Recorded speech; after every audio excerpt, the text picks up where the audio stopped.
নতুন স্টেডিয়ামে স্বপ্নের সূচনা করলেন ফুটবল জাদুকর লিওনেল মেসি। ইন্টার মিয়ামির নতুন ঘরের উদ্বোধনী ম্যাচেই গোল করতে সময় নিলেন মাত্র ১০ মিনিট। আরও বিশেষ ব্যাপার, স্টেডিয়ামে তার নামই হচ্ছে একটি স্ট্যান্ড, আর সেই স্ট্যান্ডের সামনেই এলো মেসির প্রথম গোল। ম্যাচের শুরুটা অবশ্য ভালো ছিল না মিয়ামির জন্য। মাত্র ৬ মিনিটেই অস্টিন এফসিকে এগিয়ে দেন ডিফেন্ডার গুইহার্মে বিরো। তবে পিছিয়ে থেকেও দমে যায়নি মিয়ামি।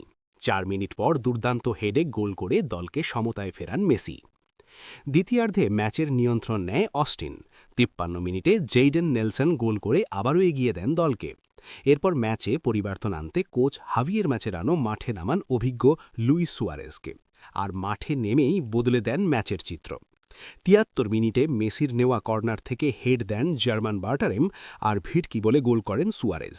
শেষ দিকে মেসির ফ্রি কিক পোস্টে লেগে ফিরে আসে, পরে সুয়ারেজের গোল অফসাইডে বাতিল হয়। ফলে ২-২ ড্র নিয়েই শেষ হয় উদ্বোধনী ম্যাচ।